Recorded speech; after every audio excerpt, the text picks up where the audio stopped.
What's up guys, welcome back to our YouTube channel once again. उसको थोड़ा सा नीचे कर सकते हैं क्या? राइट। तो आज हम बात करने वाले हैं कि मल्टी बैगर के बारे में। हर किसी को चाहिए multi bagger, multi bagger, multi bagger. और मल्टी बैगर होता क्या है पहले हम ये समझेंगे और फिर समझेंगे कि कैसे मिलता है मल्टी बैगर, जो हर आदमी ढूंढ रहा है इस टाइम पे। तो यार वैसे देखा जाए तो मल्टी बैगर आपको मिलते तभी ज्यादा अच्छे हैं जब मार्केट बहुत ज्यादा स्लो होता है या स्टैगनेंट होता है या फिर एक ही रेंज माउंट में घूम रहा होता है। जैसे कि अभी आप एक पूरा साल हो गया और मार्केट ने पूरा साल एक ही जगह घूमता घूमता गुजार दिया। हो सकता है अगले साल भी मार्केट आपको इसी टेरिटरी में घूमता हुआ गुजारे अपना टाइम और आपको यही मिल जाए दोबारा। राइट। तो हो सकता है कि अगले एक दो साल आपको स्टॉक मार्केट में कोई रिटर्न ना मिले अगर आप इंडेक्स लेवल पे देखें।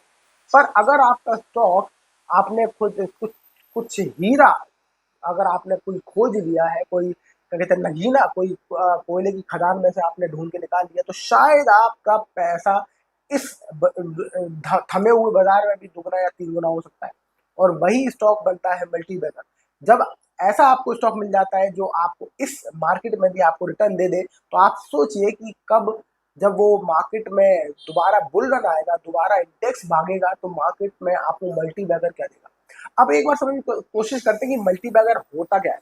अगर मल्टी बैगर जो स्टॉक होता है वो ये होता है कि भाई जो आपको रिटर्न परसेंटेज के टर्म्स में न दे, बल मल्टीपल्स के टर्म्स में दे, यानी कि दुगना पैसा, तीन गुना, चार गुना, पांच गुना, 10 गुना, ना कि रिटर्न 10%, 15%, 20%। तो 10, 15, 20% ना मिले आपको रिटर्न, पर आपको जब दुगना तिगना स्टॉक आपका पैसा कर दे, तो आप समझो कि आपके हाथ में लग गया है मल्टी बैगर। और मल्टी बैगर की चाल देखें तो एक बार समझ में आता है कि मल्टी बैगर की चाल भी बड़ी विचित्र होती है। दूसरे स्टॉक के मुकाबले ये आपको चलते हुए दिखाई नहीं देंगे, ये आपको एकदम सोते हुए दिखाई देंगे। पर आप बोलोगे फिर कब ये भागते हैं, कब ये चलते हैं, कब ये आपको रिटर्न बनाते हैं? तो ये आपको अमीर बनाते हैं जब कोई आपको अमीर नहीं बना सकता। कमाल की बात ये है, जब आप देखोगे कोई इकोनॉमी में स्लगिश है, कोई मार्केट नहीं भाग रहा, इंडेक्स नहीं भाग रहा, तब भी आपको देखोगे ये अगले ही दिन 10% का सर्किट मारता है। 10% ऊपर, फिर 10% ऊपर, फिर 10% ऊपर। और हो सकता है ये पिछले 8 साल ना चले, आपके अकाउंट में डला रहे, आप बोलो कि मेरा पैसा हो गया बर्बाद, और 10 साल बाद एक अचानक से भागना शुरू हो और अगले एक दो महीने के अंदर आपका पैसा 10 गुना कर दे। ये होता है मल्टी बैगर। मल्टी बैगर आपको हमेशा चलते हुए नहीं दिखेंगे, पर आपको बाकी जो स्टॉक्स हैं जो मल्टी बैगर नहीं होते हैं, वो आपको हमेशा थोड़ा थोड़ा चलते हुए दिखेंगे। वो आपको 2, 5, 10%, 2, 5, 10% धीरे धीरे ऊपर चलते हुए दिखेंगे। तो आपको इससे तसल्ली होती है, और इसलिए आप और हम ज्यादातर ऐसे स्टॉक पकड़ते हैं जो कि धीरे धीरे चलते रहते हैं, जो दिल को तसल्ली भी देते हैं कि चल मेरा स्टॉक धीरे ही चल रहा है, पर जा तो ऊपर ही रहा है ना, कम से कम एक जगह तो नहीं, कम से कम नीचे तो नहीं गिर गया।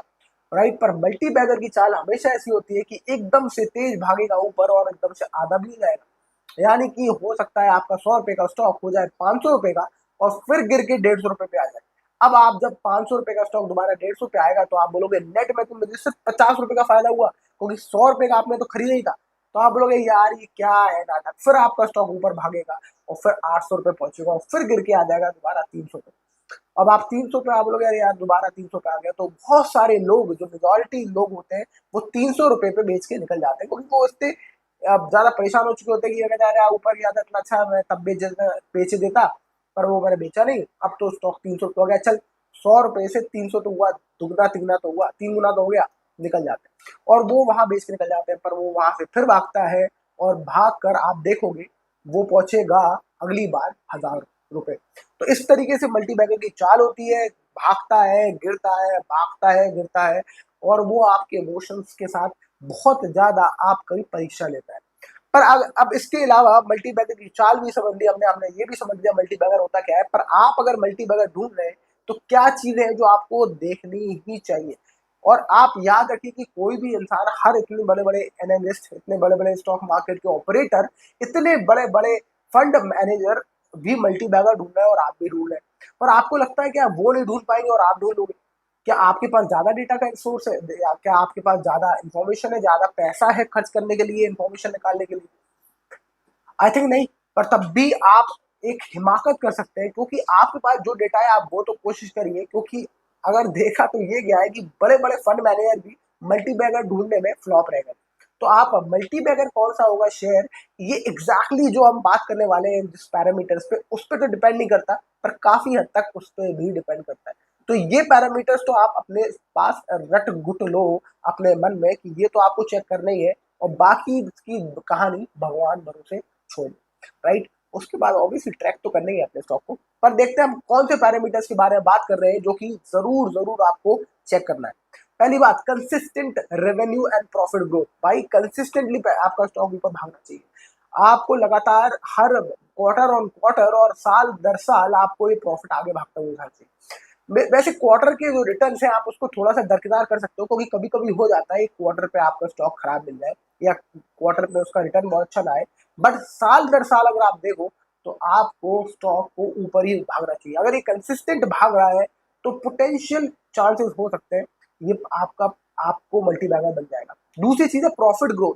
प्रॉफिट ग्रोथ में दो चीजें होती है, एक होता है कि एक स्टॉक बहुत ज्यादा सामान बेचता है और उसका मार्जिन कम होता है, दूसरा स्टॉक का मतलब कोई बिजनेस करता है, स्टॉक तो छोड़ो उसको बिजनेस के पीछे की बात करेंगे हम, तो जो भी कंपनी बिजनेस करती है उसमें वो बहुत ज्यादा माल बेचती है पर उसका जो प्रॉफिट मार्जिन होता है वो कम होता है, और एक होती है जिसमें माल कम बेचती है पर प्रॉफिट मार्जिन ज्यादा होता है। तो आप कौन सा लें, है ना, ये बड़ा डिपेंड करता है उसके मार्केट कैप के ऊपर। अगर बहुत बड़ी कंपनी है ऑलरेडी, राइट, और उसके पास, तो अब आप सोचो कि कंपनी का मार्केट कैप बहुत ज्यादा है, तो ज्यादा लोगों को सामान बेच नहीं पाई क्योंकि ऑलरेडी बहुत सारा मार्केट उसने एक्वायर कर लिया है।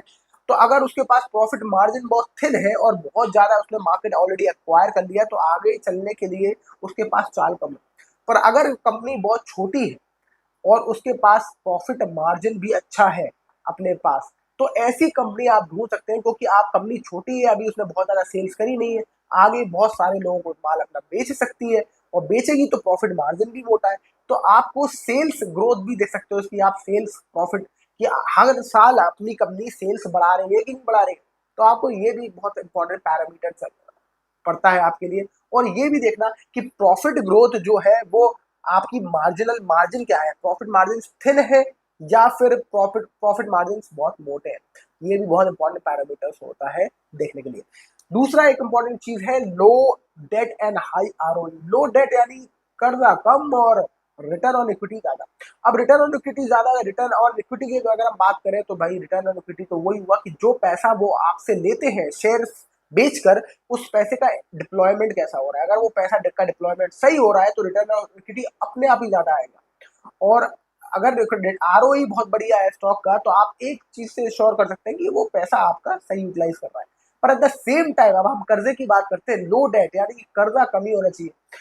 देखा गया कि कर्जा जो कंपनी ज्यादा लेती है तो वो ज्यादा अग्रेसिव होती है देखा जाए तो अपने बिजनेस को लेके।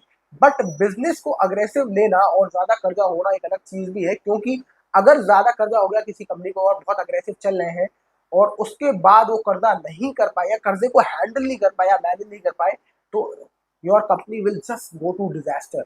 आपको विजय माल्या एक बहुत ही प्राइम एग्जाम्पल है, इन्होंने कर्जा लेते गए लेते गए लेते गए, he was very aggressive in growth, पर अल्टीमेटली कर्जे को हैंडल नहीं कर पाए और it leads to a very big disaster, right. इसलिए छोटा कर्जे वाली कंपनी ज्यादा बेटर होती है।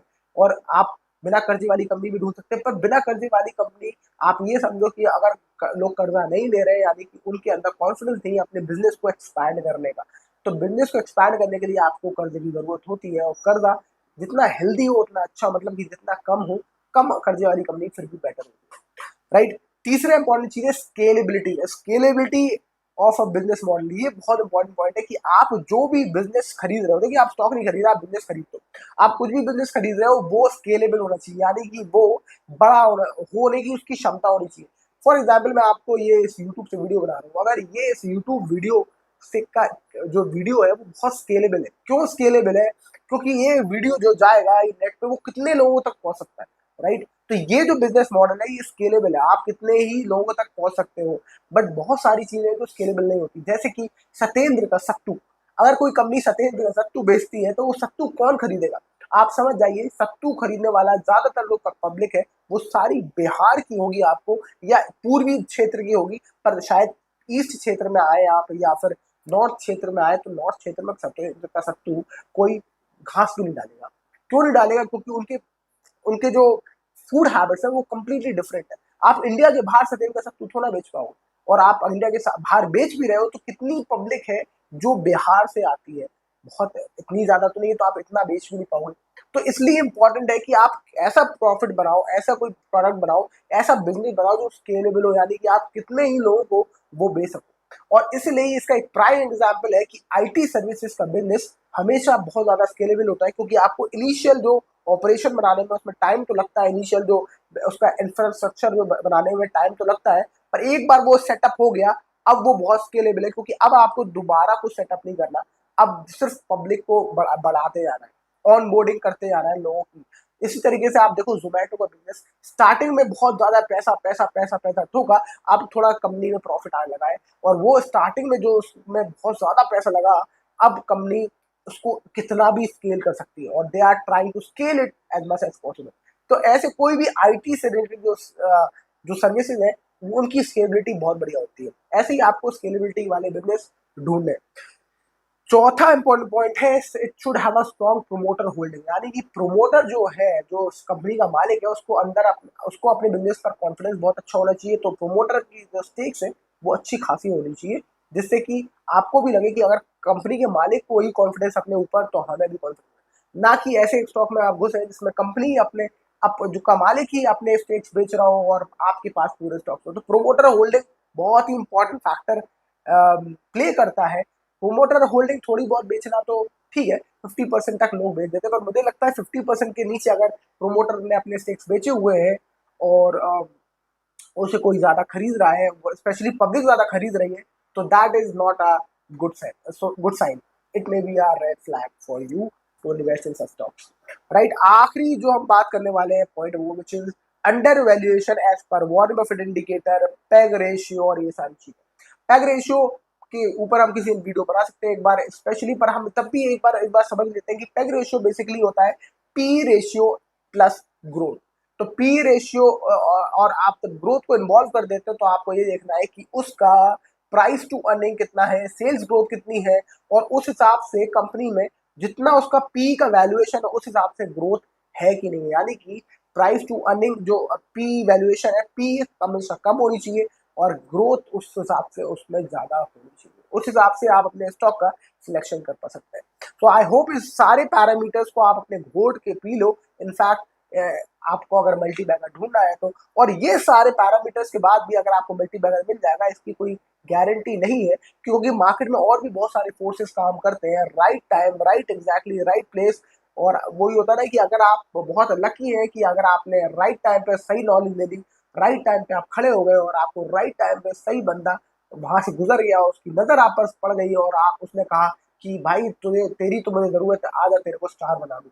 तो ऐसे ही सारे बॉलीवुड के स्टार्स बने हैं राइट टाइम पे राइट लोकेशन पे होने की वजह से, जैसे कि रजनीकांत और ये। तो आप जिनको भी ढूंढो तो देखा जाए तो ये सब राइट टाइम पर राइट लोकेशन पे पहुंच गए और ये स्टार बन गया। तो I hope you like the videos. Yes, like, share and subscribe, and I will see you in the next video. Thank you so much for watching. Bye bye.